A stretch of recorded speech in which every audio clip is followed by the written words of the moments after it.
My name is Jim Archer. I'll be leading you over about the next 45 minutes in a kind of a high altitude overview, introduction to Medicare and a few other public health care programs that coordinate somewhat with Medicare.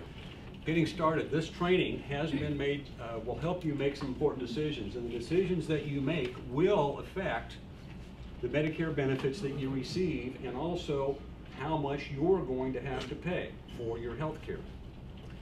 We'll talk about choosing a health care plan, choosing prescription drug coverage, which is becoming one of the most expensive components of health care, and also talk about the timing of some of the decisions that you'll need to make.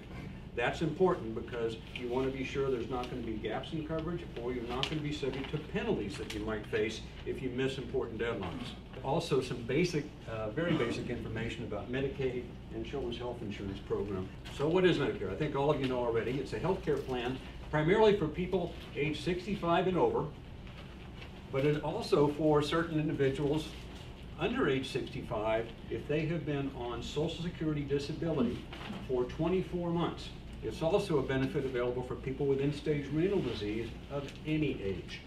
It's administered by the Center for Medicare and Medicaid Services, CMS. That's the term that you may hear me refer to or other individuals refer to. That's the government entity that's in charge of administration of Medicare program. However, you don't enroll with Medicare, you enroll with Social Security. Or if you retired under Railroad Retiree Board, your enrollment is provided by the Railroad Board. The four basic components of Medicare. Part A, which is hospital coverage. Part B, they call medical insurance. Part C, which is kind of an alternative Medicare. And then Part D is prescription coverage. And the primary decision you'll make, a Medicare beneficiary, they call an individual receiving or eligible for Medicare a beneficiary, is whether or not you want original Medicare or Medicare Advantage. We'll talk about that. We'll address whether or not you should sign up or keep Part A and Part B. Talk about the different components, what the costs are. We'll look at Part D. We'll consider whether or not you may want or want to consider a Medigap policy, and also where you might be eligible and get help with your Medicare cost. There are two basic components to original Medicare, Part A and Part B. But basically, it's easy to simply remember them as Part A is when you're in the hospital. When you're an inpatient in a hospital. That's not the emergency room. That's not going to the hospital for therapy or outpatient treatment. That's being an inpatient in a hospital, and I'll tell you later why that's important. But it also includes skilled nursing facility benefits, home health care, and hospice. Part B is kind of like everything else. Outside the hospital or outside being an inpatient in a hospital. So if you go to the emergency room at a hospital, are you covered under Part A or under Part B? You're covered under Part B, exactly. Let's look more at Part A. Most people get Part A for free. If you or a spouse has 40 quarters of work experience, you don't pay for Part A. It's free. If you paid for less than 10 years, you or your spouse, actually less than 40 quarters, then you do have a premium. Medicare pays for a lot of stuff. It doesn't pay for everything. In other words, not a blank check, but there is some portion that you're going to have to pay. And the portions are different, whether it's a Part A benefit or a Part B. And that's why it's important to know how you're being treated or kept overnight at a hospital.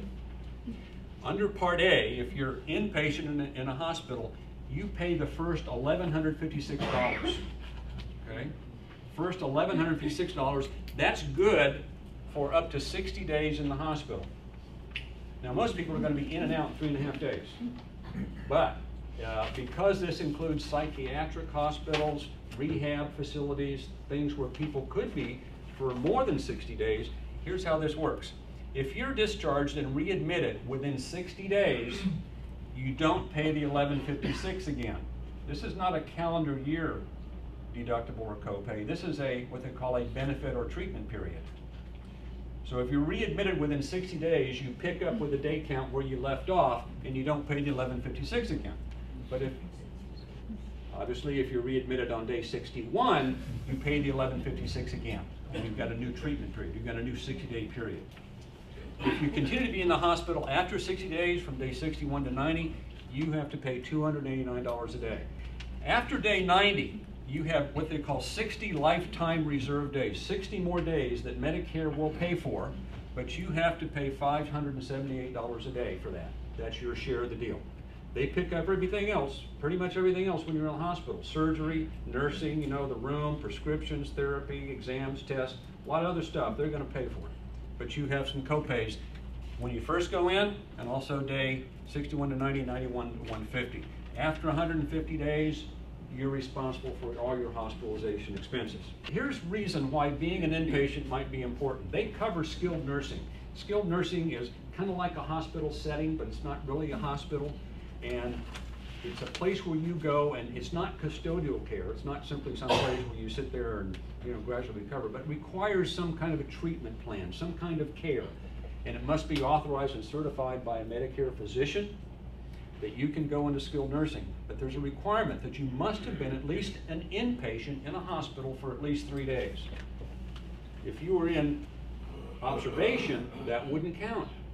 Okay, so that's why it may be important to establish or understand exactly what your status is if you spend the night at a hospital.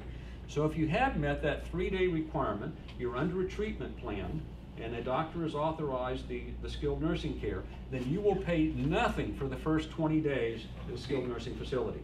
After 20 days, day 21 to day 100, you pay $144.50 per day. Well, you say, what happens after day 100? Medicare doesn't pay anymore. This is where perhaps the long-term care policy or something might come into play. And that's something that, of course, Dan's office can talk with you about, see if that's something that might fit your situation. But Medicare will take you up to day 100, but you must be under a treatment plan. You also must be showing progress under your plan. It's possible that Medicare could cancel your skilled nursing care benefit if you're no longer showing progress under your treatment plan.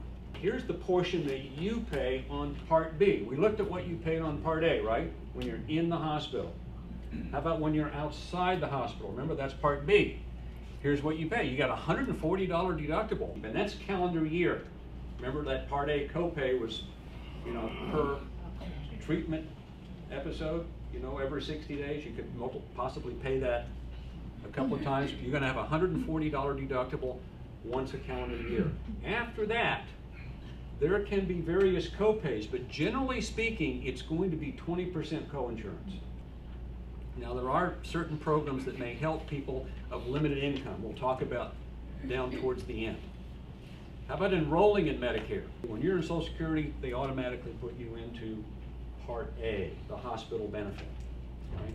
If you started receiving Social Security before age 65, then when you turn 65, 3 months before your birth month, you're going to get an envelope in the mail, and it's going to have your Medicare ID card, and they're automatically enrolling you in Part A, automatically enrolling you in Part B, and they're deducting the $99.90 premium from your Social Security check.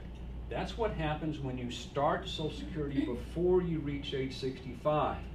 We know that full retirement age for most of us in this room is age 66 for full Social Security benefits. If you're not automatically enrolled, in other words, you're still working or you're not drawing Social Security benefits, then you need to call the Social Security office. And here's the phone number, 800-772-1213. When to enroll. You don't have to be retired. You can continue to be working. Now, they call it the initial enrollment period. IEP is what we call it. Initial enrollment period is when you're first eligible. There's a 7-month enrollment period for enrolling in Medicare. All right? And that's 3 months before the month you turn 65, the month you turn 65, and 3 months after. That's your window. So if you enroll in the 3 months before, your Medicare coverage begins the first of the month you turn 65. So you want to enroll before that month, okay? That assures that your coverage is going to begin that month that you turn 65. You may want to pay attention to that, because if you've got individual insurance or other insurance, that might end when you're 65. So you want to kind of take a look at that. We're going to talk about more about that in a moment. But you can also enroll up to 3 months after the month you turn 65. It's just that if you do, your Medicare coverage is not going to begin the very next month. There could be a delay of up to an additional 3 or 4 months after that month that you enroll, if it's in that 3-month period after you turn 65. So stay ahead on that, don't miss those deadlines, and you won't have any gaps in coverage. Should you sign up for Part A? Well, most of us probably should, because you get it automatically if you're on Social Security. It's not an option, it's automatic if you're on Social Security. For most of us, we don't pay anything for it, so why not? You can pay if your work history is not sufficient, of course. If you or your spouse are actively working and covered by an employer plan, your employer plan may require you to be on Medicare Part A and B. We'll talk about more of that in just a moment. But again, you call Social Security to sign up. Should I keep or sign up for Part B? Here's a decision that more of you may want to be thinking about. Again, it's automatic. You may automatically get enrolled in Part B, but if you've got other employer-based coverage and you're still working, or a spouse is still working and you're covered by that, you want to sit down and take a close look at this. And here's where circumstances can vary widely between individuals, and there's not a one-size-fits-all answer. Should you sign up for Part B?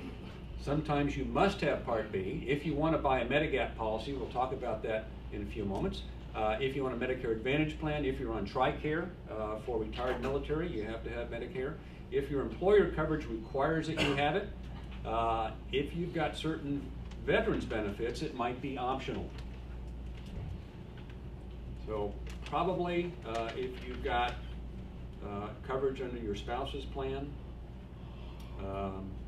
if you don't have coverage or active employment for yourself or your spouse, delaying Part B may mean that you pay a higher premium. If you don't have creditable coverage, you won't pay the penalty on Part B by signing up later.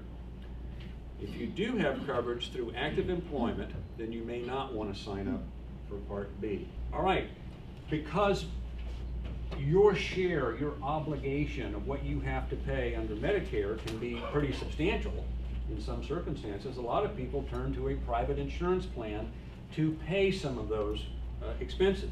In some cases, all of them, depending upon the health plan. They call those Medigap or Medicare supplement policies. They're offered by private insurance companies. They fill the gaps in Medicare. In other words, they pick up the deductibles, the co-insurance, the co-pays, the portions of expenses that Medicare wants you to pay. Do you need a Medigap policy? First, consider it only works if you've got original Medicare. Do you have other supplemental coverage? You might not need a Medigap policy. Can you afford the Medicare deductible? When is the best time? You've got a guaranteed enrollment period 6 months after your Part B coverage begins. Whether you enroll in Part B when you turn 65 or enroll sometime later. That's an important window there. When you first get Part B, you've got a one-time shot to enroll in any Medigap policy out there from any company, and they can't ask you any medical questions. But after that 6-month period, to enroll in a Medigap policy, you may have to go through medical underwriting. Which Medigap policy should you buy? It all depends. The important thing to remember is they're all the same. So when you look at the different carriers and look at the different companies, the coverage under each, that's why they call them standardized plans. They're all the same. So a Plan F is a Plan F is a Plan F. So what's the difference? The cost. Here's kind of a chart of the plans, and it checks off, Part A co-insurance up to 365 days beyond what Medicare pays, the Part B co-insurance, pints of blood, skilled nursing, co-pays and deductibles. So this Plan F right here is the one that you see a check mark in every column. It's the richest plan. So that's probably one you want to kind of use as a benchmark, and then consider some options. Medicare Part C is an alternative to receiving your Medicare benefits. When you're under original Medicare, the expenses are paid, the bills are paid directly by the federal government through CMS. Under Part C, the benefits are provided by a private health plan, by a private insurance company. When you sign up for that plan, they tell CMS, hey, Jack just signed up for our plan here. CMS sends them $500, $600, $700, $800 a month to take care of you. Okay, so you must be in the geographic area. You must still pay your Part B premium to be eligible for a Medicare Advantage plan. and you cannot have end-stage renal disease. Having a Medicare Advantage plan is going to provide you a better set of benefits. They're comparable, but it has an annual, at least an annual out-of-pocket cap. What's the difference? Generally, Medicare Advantage plans are going to be PPO or HMO plans. All right, so you've got a network of providers. So all in one plan, Medicare Advantage, you've got your doctors, you've got your hospitals, you've got all the benefits you've got under original Medicare, plus usually extra benefits, which might include eyeglasses, dental, cleanings, exams, checkups and x-rays and things like that. So they offer these extra benefits. They're offered, however, on an annual basis. In other words, the contracts begin in January and they end December 31st. This is the time of year when people can join a Medicare Advantage plan or leave the plan they're on or switch to a different plan. Prescription drug coverage is pretty complicated. Again, it's provided by a private health insurance plan, and everybody's coverage is different. It is optional, you don't have to have it, but the best plan is going to depend upon what particular prescriptions you take. I use the Medicare.gov website, and on that website there is a search tool where you input the exact prescriptions that you're taking, and it will tell you the best prescription drug plan to be on. Again, it's optional. You don't have to take out a prescription drug plan, but if you sign up later, you could be paying a penalty. You can actually sign up on the Medicare.gov website or through a broker or directly with the company. Do the research. There's the website, Medicare.gov, where you can do the research. Or talk with someone, a broker or someone that can help you evaluate which plans and options may be best. There are supplemental plans for people who don't have the income or resources to pay even their Medicare premiums. Medicaid is a program available through the state of Texas. Extra help is something that comes through Social Security. People that have problems paying for their prescription drug plan may qualify for extra help.